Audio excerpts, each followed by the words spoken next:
Good afternoon, respected Pro-Vice Chancellor, Mahatma Gandhi University of Medical Sciences and Technology, Dr. V.K. Kapoor, sir.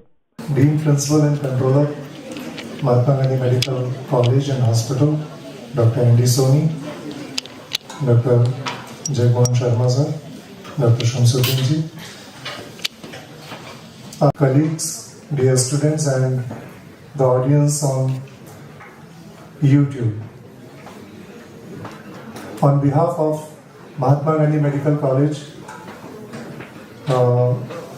and Hospital and Team UGCR, I extend my warm welcome to all of you to this 5th UGCR. The topic for this UGCR is jaundice, and which is being taken into two parts. In part 1, we have covered anatomy, physiology, biochemistry, and pathological aspects pertaining to jaundice. And today in this UGCR, the 5th UGCR, we will be covering the clinical aspects, radiological aspects, treatment management part, surgical and medical of jaundice, neonatal as well as adults. And the presentation would be done by our MBBS students, the students of Mahatma Gandhi Medical College and Hospital. And this would be followed by experts' comments by two of our faculty members, Dr. Rajat Bhargava and Dr. Vinay Mehla. Both are from gastro medicine and gastro surgery department respectively in our college. Then it would be followed by a short question answer round in which our the participating students would be answering the questions of audience with the help of their team members and moderators. And finally there would be a group photograph and certificate distribution. So now it's over to MBBS student Pulkit Bhatt for his presentation on behalf of Department of Medicine.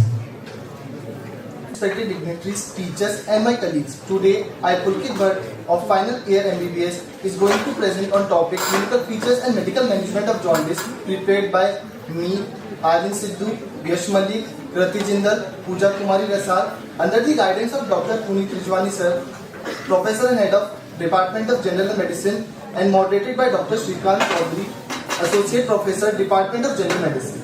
Today we'll be talking about what is jaundice, epidemiology, pathophysiology, causes, diagnostic approach, history taking, clinical features, examination, investigations and treatment.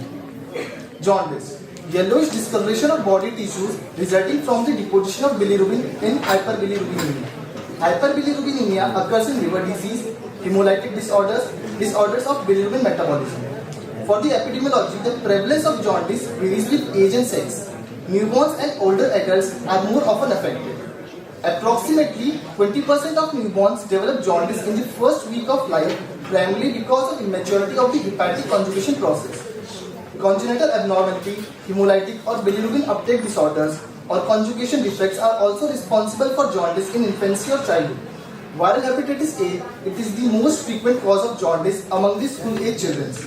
Common duct stones, alcoholic liver disease, neoplastic jaundice occurs in mid-age and older patients. For a recap in pathophysiology, RBC contains hemoglobin and it is two components, heme and globin. Heme under the action of heme oxygenase is converted to biliverdin, and under the action of biliverdin reductase it is converted to unconjugated bilirubin. Under the enzyme UDP glucuryl transferase, it is converted to conjugated bilirubin and excreted through bile. In intestine, it is acted upon by the intestinal bacteria to convert in urobilinogen. It undergoes the enterohepatic circulation and it is again gone to the liver, and some part it is excreted through the kidney. And the remaining part it is converted to urobilinogen and stilcobilinogen, and it is excreted through the feces. Normal serum bilirubin levels, it is 0.3 to 1.2 mg per deciliter, which is normal. Above it, till 2.5 mg per deciliter it is latent jaundice which is not clinically appreciated. Above 2.5 it is clinically appreciated. Types of jaundice. It is pre-hepatic, hepatic and post-hepatic. In the case of pre-hepatic jaundice, it is the pathology prior to the liver. If it is hepatic, it is the pathology of the liver. If it is post-hepatic, it is the pathology after conjugation of bilirubin. Causes of jaundice. It is isolated hyperbilirubinemia. It is of two types, direct and indirect. In the case of direct, inherited conditions like Dubin-Johnson syndrome and Lotus syndrome. In the case of indirect, there might be hemolytic disorders, ineffective erythropoiesis, increased bilirubin production, example massive blood transfusion, drugs like rifampicin, probenecid and antibiotics like cephalosporins, inherited conditions like Crigler-Najjar type 1 and type 2 and Gilbert syndrome. In case of pre-hepatic jaundice, there might be impaired uptake and overproduction. In the case of impaired uptake, drugs inhibiting bilirubin intake like rifampicin and probenecid. Drugs inhibiting binding of bilirubin to albumin, it is phenytoin or sulfonamides. In case of overproduction, there might be hemolytic disorders like malaria, G6PD deficiency, hereditary spherocytosis or the sickle cell anemia. It is ineffective erythropoiesis due to deficiency of vitamin B12 or the folate deficiencies. In the case of hepatocellular conditions, there might be viral hepatitis which may include hepatitis A, B, C, D, E, Epstein-Barr virus, cytomegalovirus and herpes simplex virus. Other causes might include alcoholic hepatitis, chronic liver disease, drug toxicity like acetaminophen, isoniazid, Wilson's disease, autoimmune hepatitis. In the case of obstructive jaundice, there might be intraluminal, neural or extraluminal. In the case of intraluminal, there might be biliary tree caniculi like cholelithiasis or cholelithiasis. Infestations like Ascaris worm, hydrated cyst, liver flu. In the case of neural, that is evolved, congenital like biliary atresia, choledochal cyst. In the case of inflammatory conditions, there might be cholangitis. In case of neoplastic, there might be cholangiocarcinoma or the Klatskin's tumor. There might be bile duct strictures also. In the case of extraluminal, there might be benign or malignant. In the case of benign, there might be pancreatitis. In the case of malignant, carcinoma gallbladder, periampullary cancer or carcinoma head of pancreas.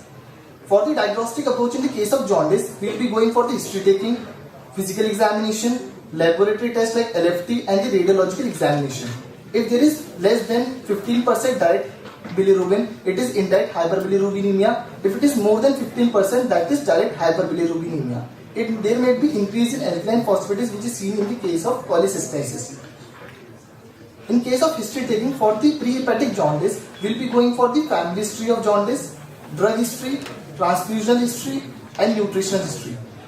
For the hepatic jaundice, we will be going for the history of outside food consumption, water consumption, fever, right upper quadrant pain, nausea, vomiting, previous history of liver disease, alcohol history, sexual history, drug abuse history. In the case of post-hepatic jaundice, there might be loss of appetite, pruritus or clay-colored stools. In the case of clinical features, there might be fever, nausea, vomiting, right upper quadrant discomfort, change in skin color, dark color urine, clay-colored stools, pruritus, intermittent pain and intermittent fever, and loss of appetite or weight loss. For the general examination, we will be going for the inspection.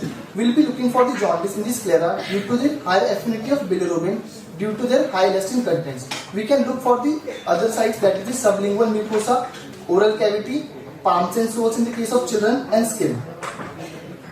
Yellowish discoloration of sclera can be seen without jaundice in the case of hyperkeratinemia, hypothyroidism, excessive exposure to the phenols and nitric acid, quinacin intake, anorexia nervosa, and drugs like sunitinib and sorafenib.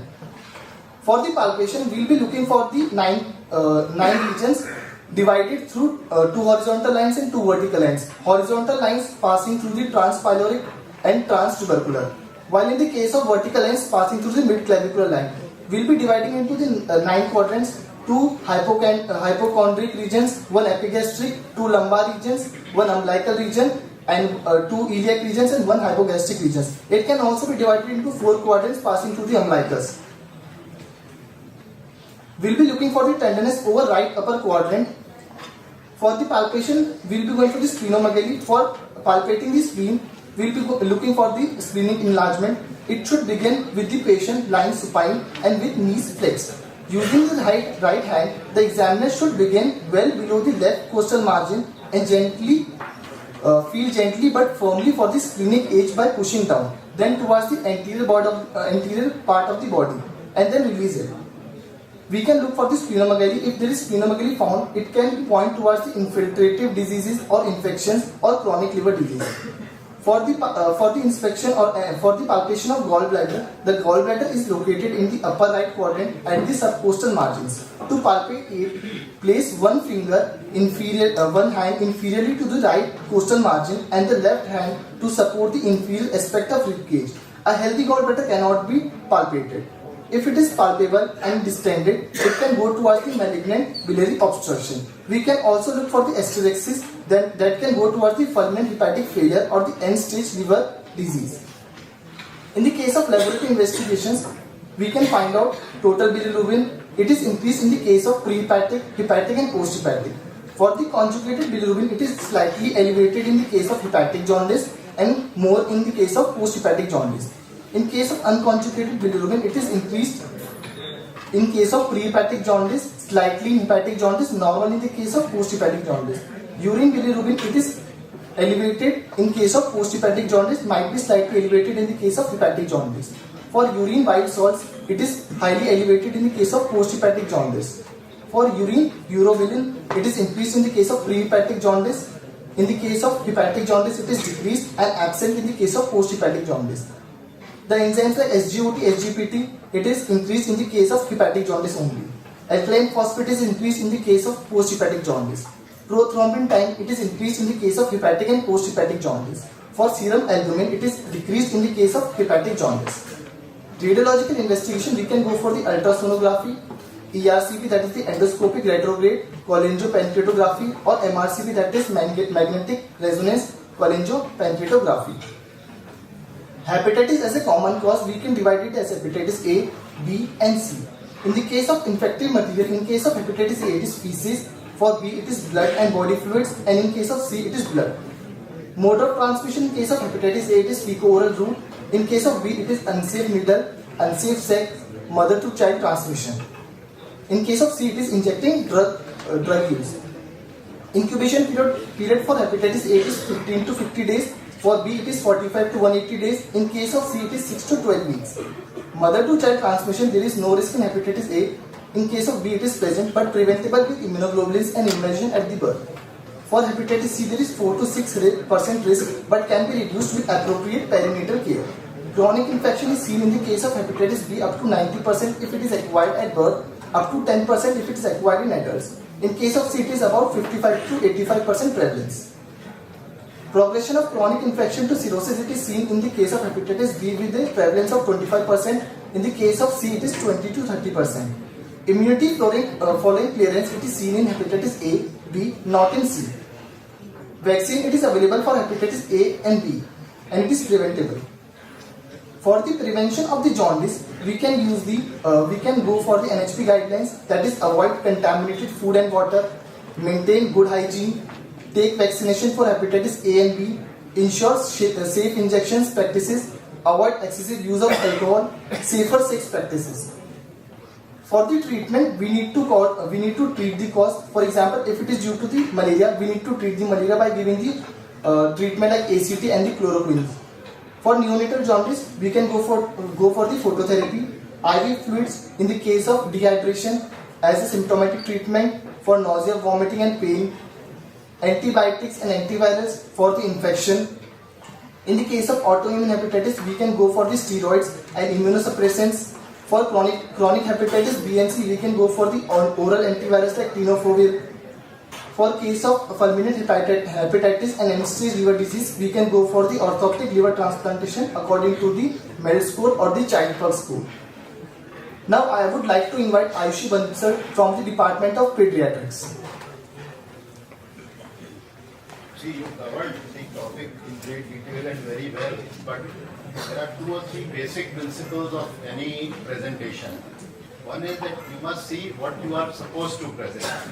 Your topic was clinical features and medical management activities, because all the first half of your presentation was already covered last time, so it was a repetition. number one. Number two, clinical features. You should, by this time, if I am an undergraduate student, I should know how to diagnose hepatitis, how to diagnose hemolytic jaundice, how to diagnose obstructive jaundice. So idea was that you should have told us how to differentiate between these. And because you had so much of content, you had to rush through your slide. You were virtually running. That is not effective. You know what you have written, you can understand.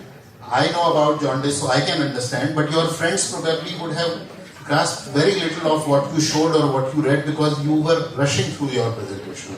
So one lesson to all of you who are going to present in future UGCRs, please stick to the part of the topic which has been assigned to you and speak slowly, repeat important points so that they make a mark on the mind of the audience and convey only the important points. You can't cover the whole chapter in 10-minute presentation, so you have to extract the important information. Good, you covered it in detail, but maybe you can improve it a little more. Yes. Good morning, respected dignitaries, teachers, and my colleagues. I am Ayushi Bansal, going to present a topic of clinical features and medical management of neonatal jaundice under the guidance of Dr. Mahatma, Ma'am, Professor and Head, Department of Neonatology, moderated by Dr. Saurabh Singh, Associate Professor, and Dr. Arjun Verma, Assistant Professor, Department of Neonatology. Slides were prepared by me, Tanya Bhaironani, Simran Chaudhary, Abhijit Berry, and Anshika Ratna. Now, jaundice, neonatal jaundice, it is so common that it occurs in more than 80% of newborns. It can be of two types. It can be physiological as well as pathological. Now we'll overview physiology of jaundice. What happens? In hepatic sinusoids, extravascular and intravascular hemolysis occurs in which hemoglobins break down into heme, which is then converted into unconjugated bilirubin. Unconjugated bilirubin goes into hepatocyte where it is converted into conjugated bilirubin. Now conjugated bilirubin through bile ducts enter into second part of duodenum where it is converted into urobilinogen. Urobilinogen have two fates. Mainly, it converts into stercobilinogen, which is then excreted into feces, and 10% of it enters into enterohepatic circulation where it is excreted through kidney and give color to urine. Now, why jaundice is so common in newborns? First, there is more RBC mass in newborn and it has short RBC lifespan. It has lifespan of 90 days, whereas in adults, the lifespan of RBC is 120 days. In neonates, immature hepatic uptake and conjugation is there because sometimes the hepatic system is not mature. And there is increased enterohepatic circulation. Now, why non-physiological jaundice? Why there is increased bilirubin load? More commonly, it occurs due to hemolysis, which can due to be RH incompatibility or ABO incompatibility. In RH incompatibility, what happens is mother's blood group is RH negative, whereas in newborn, RH factor is positive. In ABO incompatibility, the mother's blood group is O, or baby can have either A or B blood group. Other causes such as cephal hematoma, polycythemia, spherocytosis, alpha thalassemia, or G6PD or pyruvate kinase deficiency can also be the causes of increased bilirubin load. What are the causes for impaired conjugation? As I have told earlier, it occurs more commonly in preterm babies and certain genetic syndromes such as Gilbert syndrome and Crigler-Najjar syndrome. In Gilbert syndrome, there is transient decrease due to stress factors, and in Crigler-Najjar, it can be of two types. It can be of complete deficiency or partial deficiency. What are the causes of increased enterohepatic circulation? Mainly, suboptimal breastfeeding jaundice happens. It is in early presentation. It occurs due to non-optimal feeding and decreased intestinal motility. Later it presents as breast milk jaundice, which occurs due to beta-glucuronidase enzyme, which converts conjugated bilirubin back into unconjugated bilirubin and increases the chances of enterohepatic circulation. And thirdly, it can occur due to intestinal obstruction. Now, we'll see something about conjugated jaundice. In conjugated jaundice, there is no problem in enzyme deficiency or conjugation of bilirubin. It mainly occurs due to extrahepatic biliary atresia, or it can also occur due to neonatal hepatitis. Its main presentation is clay-colored stool, as conjugated bilirubin is not passed into small intestine and not released in stool. It is collected in liver and then excreted through kidney, which gives dark-colored urine. Now, when do we suspect conjugated hyperbilirubinemia? If there is dark-colored urine or high-colored urine, as we say, or we can see clay-colored stool, which is the most primary diagnosis of conjugated hyperbilirubinemia. Now we'll see clinical presentation of neonatal jaundice. What are the high-risk factors for developing jaundice? Blood group incompatibility, such as RH incompatibility or ABO incompatibility. It can be cephalic hematoma, which is subperiosteal bleed under the scalp. Can be diabetic mother, Down syndrome, exclusive breastfeeding, feeding non-optimal, gestation age 35 to 36 weeks, high bilirubin in first 24 hours. Now, how do we assess the child of neonatal jaundice? We examine the child in sunlight by pressing skin against bony surface. Normally, there is blanching of skin present, but in icteric child, there would be yellow discoloration seen. It is assessed through Camel's rule, in which 5 zones are divided. Zone 1 is up to neck, head and neck. Zone 2 is trunk region. Zone 3 is pelvis and lower limbs up to knees. Zone 4 include lower limbs below knees and upper limbs. And zone 5 is palms and soles. If jaundice is seen in palms and soles, then bilirubin levels are above 15 mg per deciliter and it is called as serious jaundice. Other way to assess is transcutaneous bilirubinometer, in which we press the TCB up on the skin and transcutaneous level of bilirubin are seen. What is the management of neonates suffering from jaundice? Now we can manage it by 2 ways. First, we can give phototherapy and exchange transfusion. We'll see first about phototherapy. Before that, we have to send laboratory tests such as hemoglobin estimation, serum bilirubin levels, blood group of mother and newborn, direct sputum test, and G6PD enzyme. When do we suspect non-physiological jaundice clinically? When onset is before 24 hours, or rise in bilirubin levels greater than 0.2 mg per deciliter per hour, or any increase in bilirubin that requires phototherapy, or jaundice persists greater than 2 weeks. Now there are certain graphs given by American Academy of Pediatrics. These are standard graphs according to which we see when to refer a child for phototherapy. For example, we'll take a child X whose gestational age is greater than 40 weeks. Now we can see if child is of 48 hours, if levels are above 18 or 17 mg per deciliter, we'll refer the child for phototherapy. Phototherapy, special blue lights converts bilirubin to water-soluble forms for excretion, which is lumirubin. 460 to 490 nanometer of lights are given, in which we cover eyes and genitalia of baby, because phototherapy is retinotoxic and genitalia can lead to mutation. So to prevent that, we cover it. Now, except phototherapy, we can also use Billy blanket, in which we wrap the child around this blanket to cover more surface area. And there is flux meter, through which we measure the flux of light given. Now, how do we monitor the child in phototherapy? We see if the breastfeeding is frequent, and we monitor the weight and urine output of child. Now, in older days, there used to be sun therapy, but it has no role now because it has very low flux in bright light and thus leads to other side effects as well, such as sunburn, hyperthermia, which can lead to poor feeding and lethargy. It can also lead to delay approach to pediatrician. How do we manage neonates suffering from jaundice? The second part is exchange transfusion. If levels are very high, we do exchange transfusion. What are the risk factors that can lead to neurotoxicity or kernicterus? Albumin level less than 3 mg per deciliter, blood group incompatibility, clinical sepsis, or deficient G6PD enzyme. When do we do immediate transfusion? If there are signs of acute bilirubin encephalopathy, such as hypertonia, arching, retrocollis, opisthotonus, fever, and high-pitched cry. Now, the graphs are given for exchange transfusion as well by American Academy of Pediatrics, In this also, we see if levels are above, then we refer the child for exchange transfusion. How do we do exchange transfusion? Baby's blood is exchanged with compatible blood group. Normal blood volume of neonate is 80 ml per kg. We do double exchange transfusion, in which we exchange by 160 ml per kg of whole blood.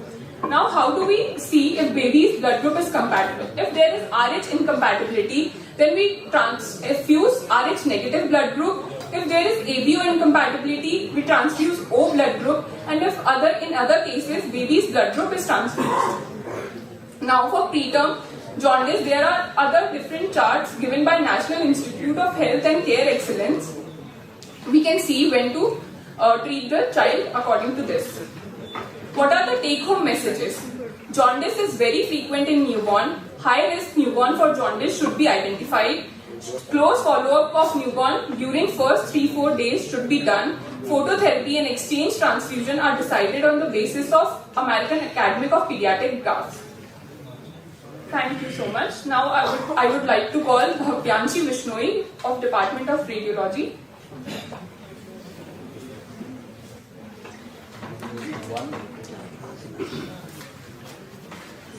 One important thing which all of you have to remember is that jaundice in a newborn is almost like an emergency. Majority of the cases, especially if a child is preterm, will be physiological jaundice, which will settle on its own over a period of a couple of weeks. But if it doesn't, then even if you are not a pediatrician, you have to refer that newborn to a specialist, because the most important thing is to differentiate between neonatal hepatitis, for which the treatment is largely conservative, medical, versus what is known as extrahepatic biliary atresia, where the bile ducts have not developed. So there is no bile duct, and the bile cannot go into the intestine, and this needs immediate surgical correction. If that is not done in a reasonable period of time, definitely before 3 months, irreversible damage will occur to the liver, and then the liver will have to be replaced. So it is like an emergency. And even today we see neonates who have had jaundice but referred to a proper place 3 months, 6 months, even 1 year after birth, and then nothing much can be done, because as you all know, liver transplant is a major procedure, both in terms of availability and cost. Whereas the corrective procedure for extrahepatic biliary atresia can be done at less cost at multiple institutions. So it is very important to note that important factor. A very good afternoon to respected dignitaries, faculty members and all my dear colleagues. Today, we the group of 5 students, Ruksar Banu, Yuvraj Singh Rathore, Hriday Parikh, Divyansh Malkani and I, Bhavynshi Vishnoi of batch 2021 are here to present the topic Radiological Findings of Jaundice under the guidance of Dr. Hemant Kumar Mishra, Dr. Swati Purohit Joshi and Dr. Anandita Bose. So, as previously discussed, jaundice is a clinical sign of hyperbilirubinemia, which is divided into 2 types, that is non-obstructive and obstructive. Imaging has a role in pre-hepatic, hepatic as well as the post-hepatic causes, but major role in detecting the post-hepatic causes, which includes choledocholithiasis, choledochal cyst, benign strictures, malignant strictures, etc. Jaundice is a common indication for imaging. Often a specific cause will not be found, and the main role is differentiating between a non-obstructive and obstructive jaundice. In the later, extrahepatic or intrahepatic bile duct dilatation can be expected depending upon the level of obstruction. Hepatobiliary ultrasound and MRCP are the mainstay imaging modalities.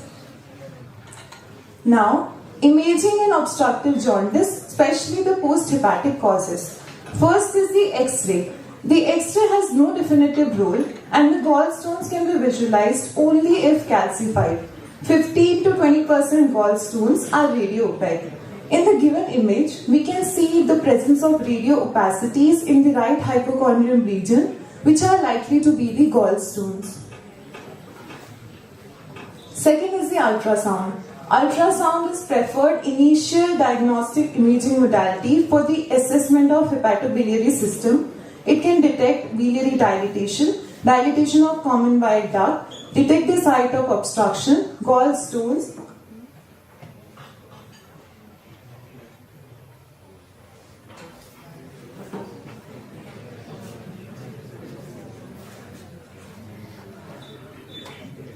I'll repeat. USG is the preferred initial diagnostic imaging modality for the assessment of hepatobiliary system. It can detect biliary dilatation, dilatation of the common bile duct, pancreatic duct, detect the site of obstruction, gallstones or the CBD stones. So, this is the image of a normal gallbladder, which is a fluid-filled cystic structure and thus appears black on USG. And the other image, which is a white line inside the gallbladder, is supposed to be a gallstone. The another modality is the endoscopic ultrasound, which has a combining endoscopic range with the diagnostic ability of ultrasound. It can detect mucosal, some mucosal lesions and others. Next is CT or computed tomography. It is a diagnostic imaging exam that uses X-ray technology to produce images of the inside of the body. CT scans can be done with or without contrast agents. It detects the biliary tree dilatation and the level of obstruction. It is useful especially for obstructive masses, example head of pancreas mass, periampullary masses, etc. So the given image is the axial section of the abdomen, and on the right side we can see the section of liver, gallbladder, and on the left side we can see the section of the spleen. On the right side, we can see the presence of hyperdense calculi or biliary calculi in the gallbladder. The next is the MRCP. MRCP stands for Magnetic Resonance Cholangiopancreatography. It is a special type of MRI exam which is non-invasive way to visualize intra or extrahepatic biliary system and pancreatic duct. It requires 4 hours of fasting before the examination to reduce gastrointestinal secretions and improve gallbladder visualization. It can detect calculi in the gallbladder, CBD, and detect the level of obstruction. It is the investigation of choice for detecting calculi in biliary system after initial USG examination. So, in the right image, we can see that there is a cutoff section seen at distal CBD, with dilatation of proximal CBD, cystic duct and intrahepatic biliary reticle. For reference, we have kept an image on the left side which is MRCP of a normal biliary tree anatomy. The next is the T-tube cholangiography. It is a fluoroscopic study performed in setting of hepatobiliary disease. Typically, a T-shaped tube is left in the common bile duct at the time of surgery and allows for exploration of the common bile duct and retrieval of the common bile duct stool. At a later date, imaging of the biliary tree is performed via the tube. In this, a non-ionic water-soluble contrast material is injected through the tube. The given image is a normal T-tube cholangiogram. The next is the oral cholecystography. It is obsolete now but was primarily used to image gallbladder. Since most of the GB stones are radiolucent, they appear as filling defects. Now, imaging in non-obstructive jaundice, including the prehepatic and hepatic causes. First is the prehepatic causes, which includes hemolytic anemia and hypersplenism. In hemolytic anemia, bone changes on X-ray, that is widening of medullary space with thinning of cortical bone and widening of the diploid space of the skull. Hypersplenism. We can see splenomegaly on the USG. Next is the hepatic causes. It includes hepatitis, cirrhosis. Here the primary modality is the USG, and CT and MRI can also be done for the liver parenchymal diseases and malignancies. So these are the images of the normal X-ray and X-ray for hemolysis. In this we can see that there is thinning of the cortical bone and widening of the medullary space in the X-ray of hand, and in the X-ray of the skull we can see that there is widening of the diploid space between the outer table and the inner table. The next is the ultrasound for hepatosplenomegaly. Here we can see the enlarged liver in the first and enlarged spleen in the second. Now, imaging in jaundice in pediatric cases. Biliary atresia, choledochal cyst and hepatitis. The primary modality here too is the USG, and rarely CT and MRI are done for the neoplastic etiologies. So these are the images showing the choledochal cyst on USG. The first is the choledochal cyst communicating with the common bile duct, and in the second there is a transabdominal ultrasound showing common bile duct dilatation.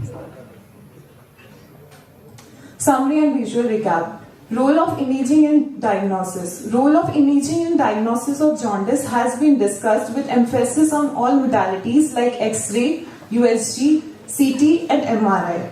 USG is the initial examination of choice. Assessment of causes. We emphasize the importance of each imaging modality in assessing pre-hepatic, hepatic and post-hepatic causes. We included comparative images of normal conditions versus disease state to facilitate a visual understanding. Now I would like to invite Vimla Rajpurohit from the Department of Surgery.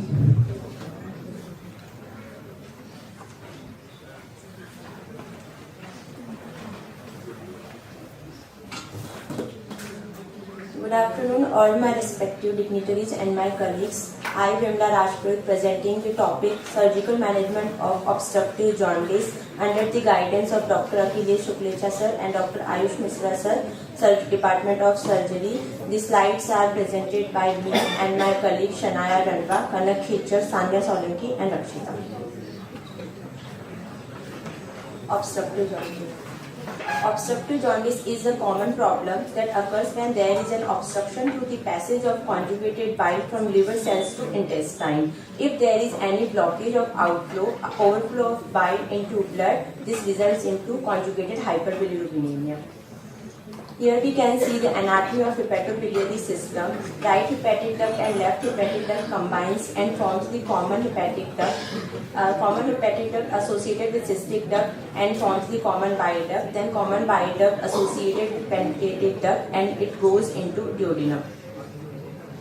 Pathophysiology of obstructive jaundice. Obstruction to outflow of bile, it increases pressure within biliary tree, which results into loss of hepatocyte polarity, disruption of tight junctions between hepatocytes and bile duct cells, hepatocyte necrosis, then rupture of dilated biliary canaliculi into hepatic sinusoids. It results into cholangiovenous and cholangiolymphatic reflux.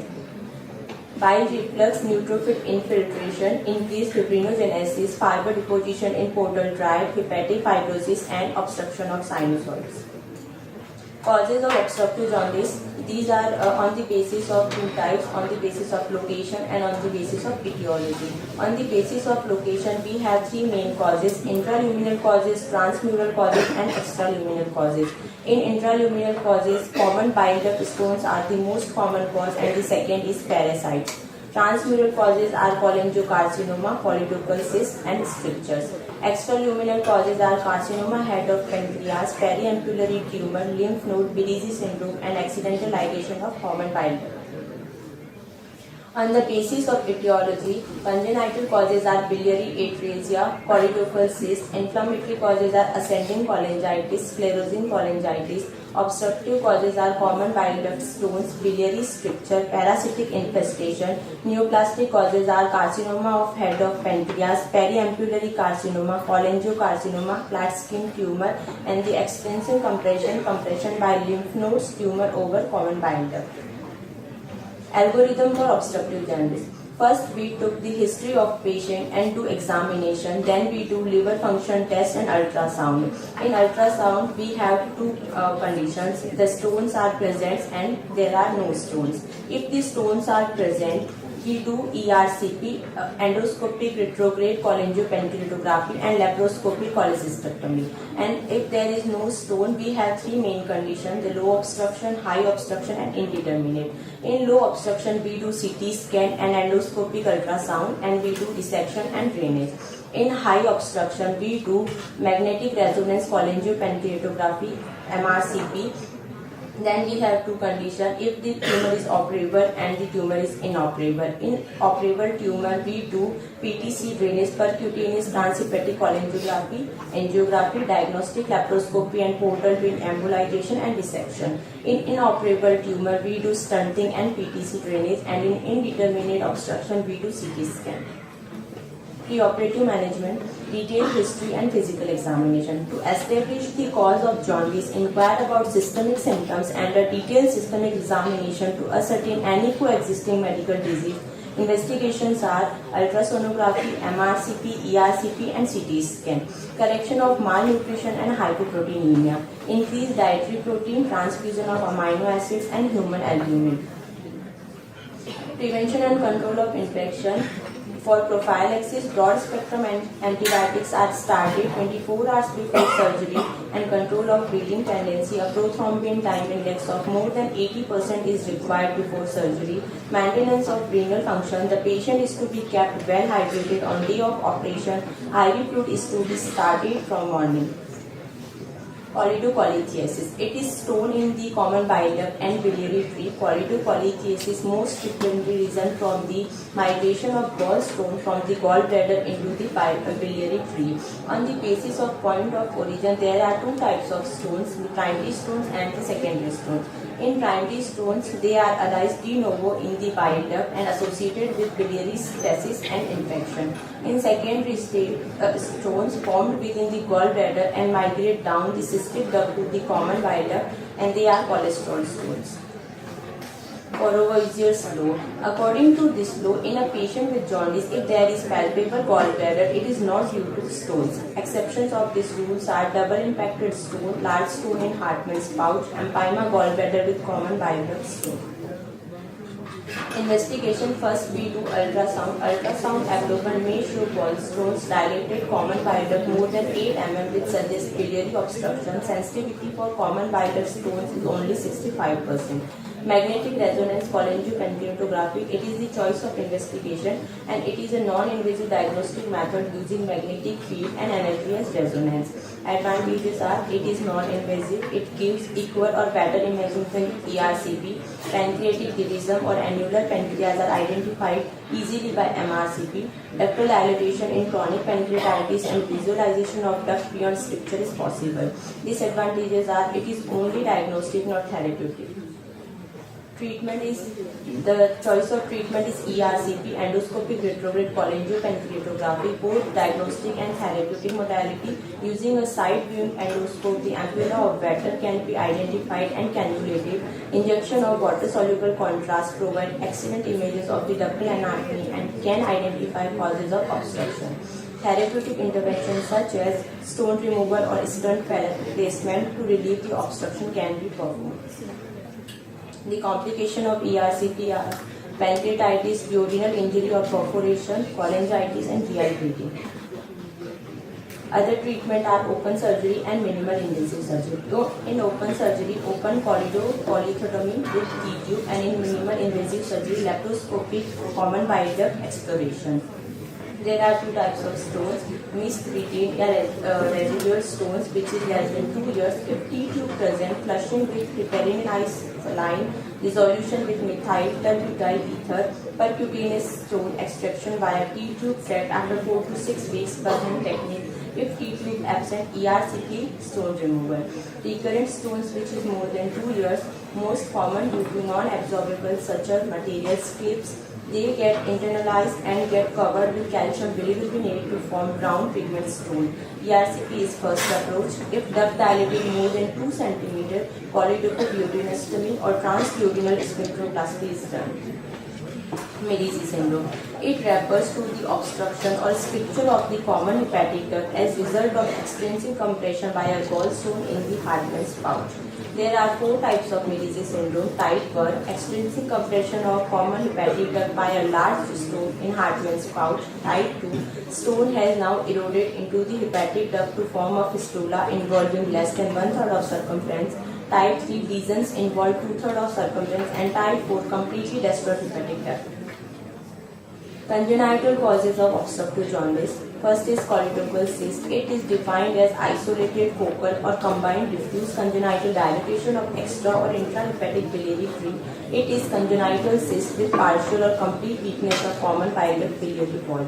Treatment is resection of extrahepatic biliary tree with removal of choledochal cyst along with cholecystectomy, and Rho and Y hepaticojejunostomy is the ideal treatment for choledochal cyst, especially types 1, 2 and 4B.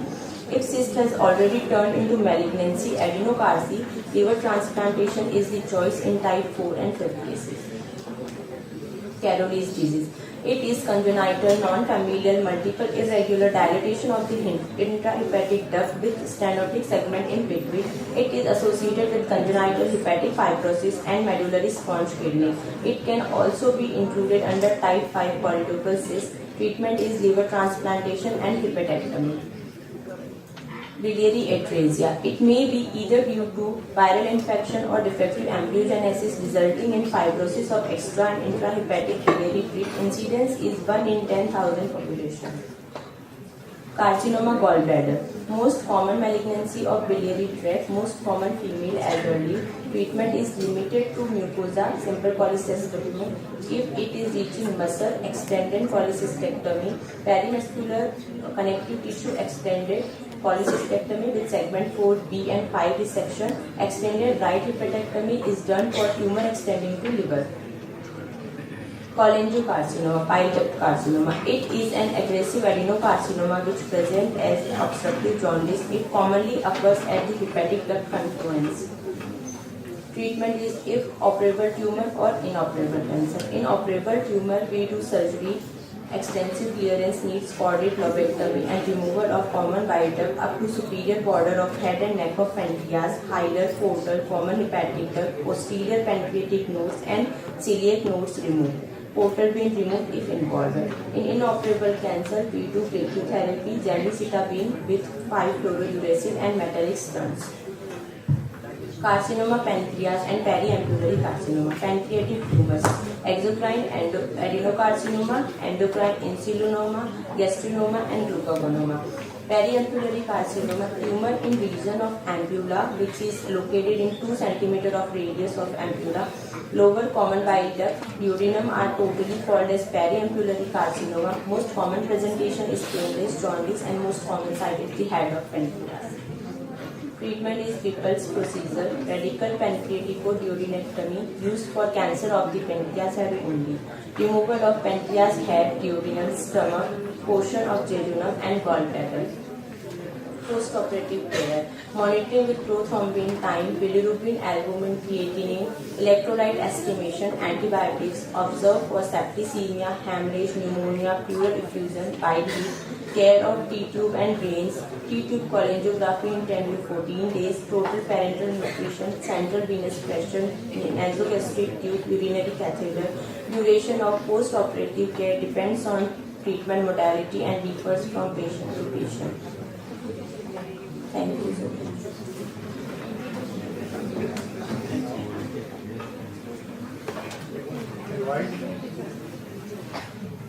Hello. Now we would invite Dr. Rajat Bhargava for his expert comments. He is Associate Professor in the Department of Gastroenterology.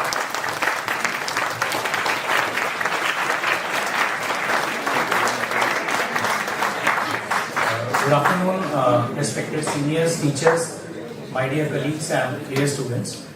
First of all, I will congratulate Tarun Ojha sir and the team for such a good presentation. I was present in the last presentation on jaundice as well, where the anatomy, physiology and the basic aspects were dealt with. And this time a very good presentation by in the Department of Medicine, Pediatrics, Surgery and Radiology. One thing I would like to say to the students that try to speak more and write less on the slides. It should be less of reading. You should not read the slide the way it is made. Try to write less and speak more. Coming to the jaundice, as a gastroenterologist, we see it very commonly, and we have all those patients which may have jaundice because of a pre-hepatic disease, a liver disease or a post-hepatic disease. So very important at the UG level is to identify that a yellowish discoloration and a bilirubin level of more than 2.5 is classified as jaundice. And once you have identified it, it is very important to make identification whether it's a medical jaundice or it's a kind of obstructive jaundice, because the treatment for the pre-hepatic and the hepatic condition is purely conservative and with various drugs. When it comes to the post-hepatic jaundice, whether it's the biliary atresia in children or any of the cause like CBD, stone, malignancies, they all need early identification and surgical management. As it has been told and shown in the slides, history and examination. So if we are able to do a good history, we take it from the patient with that, and with the examination like findings of nodular liver being palpable, palpable spleen. If a GB is palpable in any patient, think of malignancy. So these findings are very important, and with very simple and basic investigations like hemoglobin, liver function test, you can identify, you can classify most of these patients. So if you have anemia with an unconjugated rise in bilirubin, think of a hemolytic disease, think of ineffective erythropoiesis. If you have a conjugated hyperbilirubinemia with increased OTTT, a normal alkaline phosphatase, think of a liver disease where you have to deal with the other important tests like albumin and the prothrombin time. And if you have some the test in the form of a raised alkaline phosphatase, which is elevated more than 3 times upper limit of the normal, then think of an obstructive disease. So not in all patients, at a very simple level, you have to have this simple blood test, urine test, and you can classify. The first imaging that you should go for is an ultrasound, where if intrahepatic, we look for predominantly the dilatation of the intrahepatic biliary tree. If there is any dilatation of the bile duct inside the liver, it suggests an obstructive jaundice. That is managed either with the help of ERCP or the surgery. Once we diagnose it as intrahepatic or extrahepatic obstruction, then the imaging modalities that we have discussed in detail, the computed tomography, the MRCP, they all help us in deciding what is the cause of this obstruction, what is the level of obstruction, how to manage them. ERCP we routinely do in gastroenterology. It's a technique with the help of a scope. We work through the major papilla in the duodenum and we remove the stones, we place the stents. Endoscopic ultrasound is another important modality that has come up, which is having an ultrasound at the tip of an endoscope, and we are able to identify most of these lesions. As far as the treatment is concerned, again, after identification, proper diagnosis, we start for the treatment of hepatic jaundice, like if we have a patient with hepatitis B and hepatitis C, we have various oral drugs being available. And once the patient has developed an advanced liver failure, he or she may need a liver transplant. In obstructive jaundice, as it has been dealt in detail, it needs a medical treatment, mostly a surgical treatment, either open surgery or what we do is ERCP. So that's the point, and I think you should understand the basic things very well, because details of these procedures and the treatment you will read whenever you do a MD, MS, further DM, MCH, then you will be able to understand the details of these things. So thank you, and my colleague Dr. Vinay is doing a procedure now, so he is not available at present. Thank you, Rajat, for sparing your valuable time. Now I would invite or request Dr. G.N. Saxena sir to say a few words.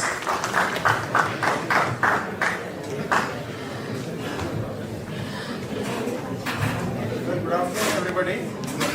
I think it's been a wonderful presentation.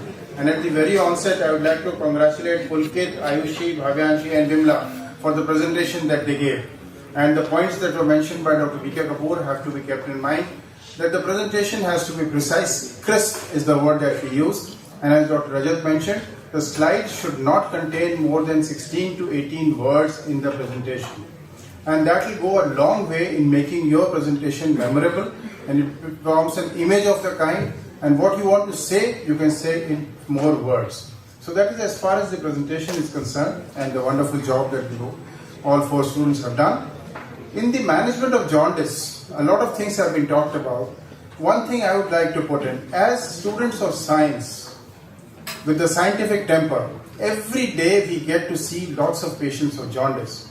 And we know the division of pre, post, this, that, medical management, surgical management. But one thing that we have to compete with and to make sure that we spread the word is the use of pseudoscience in the management of jaundice. And what is pseudoscience? I'm sure all of you are aware. As soon as the word jaundice or pilia is mentioned in the family, there will be somebody coming up, iska jhada lagwa dete. I'm sure everybody must have come across that word. And as doctors, as scientists, it's our duty to not only prevent that from happening to a patient, because what happens is, there's this pseudoscience often results in delayed diagnosis and treatment, leading to complications. We are not going to oppose the customs of the society and things, but as students of science, it is our duty, especially in a topic like jaundice. I'm sure Dr. Rajat must have, the only competitor Dr. Rajat would have is the person who is doing the jhala and whatever is happening. So, as our part of our ethics, part of our training, part of our study, every student here should ensure that in his family and the group of people that he is with, he must oppose this pseudoscience tooth and nail. It is only with the development of scientific temper that we will avoid seeing complications that we see very often. All the doctors sitting here will have seen complications which have come up because of either the patient being brought late, and what is it? Why did they bring late? The diagnosis was made 2 months back. So hum to jhada lagwa rahe the, and by which time the problem has increased. It's true for jaundice. It is true for another word that we use, and that is typhoid. And invariably, the people in our society will go for typhoid. So iska typhoid dab gaya tha, humne wo kiya. We end up with more complications, nutritional deficiencies, and increased mortality because of delayed treatment. But because the topic this morning was jaundice, it's especially true, and I emphasize, repeat, please, as students of science, make it your duty to ensure that such a pseudoscience is not taken care of by the society. Thank you. Rajat, I want your one slide before this. Please come.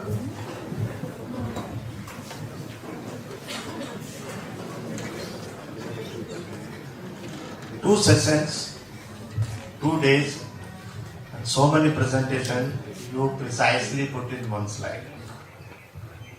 That is called expertise. For you, I have only one question.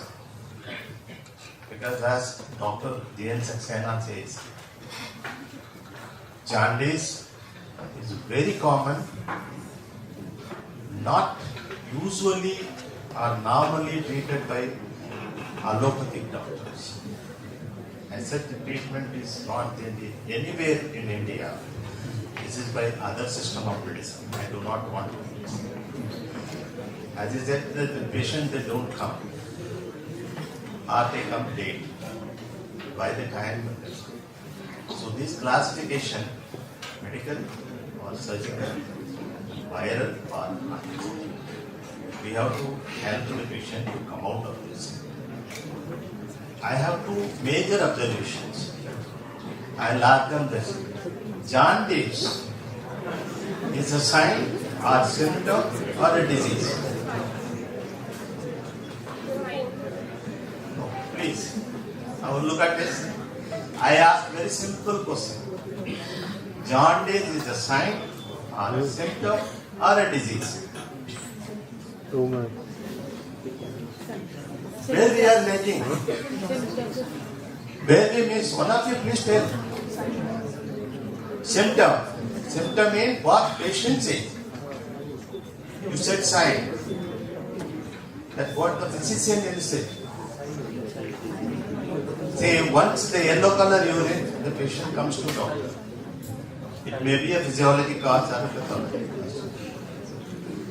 Then how to do justification of commenting on this? If somebody, a qualified doctor or a resident, write on the case if jaundice, I will not accept it. For simple reason, it is a sign. Like you write fever, you write malaria, you write typhoid. Typhoid is not the diagnosis. If you write properly, the enteric fever. after diagnosis or something. I do not want to go into details. From next session onwards, if you take a topic, jaundice, you should know important is what WHO says on International Classification of Disease, ICD-10. You type and see right now what is jaundice. It's a disorder of bilirubin metabolism. They don't mention it is jaundice. So please note down. But next time onwards, at any topic, you should have the ICD coding, number 1. Number 2, for example, obstructive jaundice, there is ICD coding. Neonatal jaundice, there is an ICD coding. So, we as an administrator, we always look into the final diagnosis at the time of discharge, what is the ICD coding. It is now we are doing manually at the medical record department. I am very sorry. None of the doctors, residents or students, even the budding level, we don't give importance to ICD code. So next class onwards, next presentation, you should start with what is in the bracket, the code number. Study the definition of what international classification of WHO says. Please take it as that one advice. Thank you. And you look at this, one slide is more than enough to all covered in a very precise manner. Thank you very much.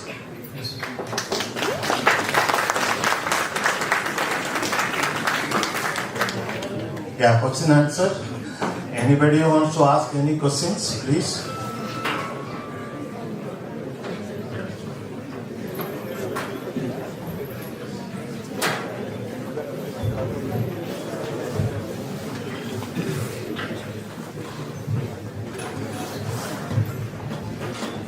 Good afternoon. As provisions are also reflected upon the importance of distinguishing the physiological and pathological jaundice, the icterus neonatorum, which is developed in almost all the infants. So, what is the cause of the development of icterus neonatorum in infants? In infants, there is decreased intestinal motility and more RBC lifespan, more RBC mass. In neonates, there is increased RBC mass, so there is increased hemolysis, and lifespan of RBC is short comparatively to adults. And hepatic system is immature, so conjugation of bilirubin is not proper, and increased enterohepatic circulation. Due to that, it is more commonly occur in neonates physiologically.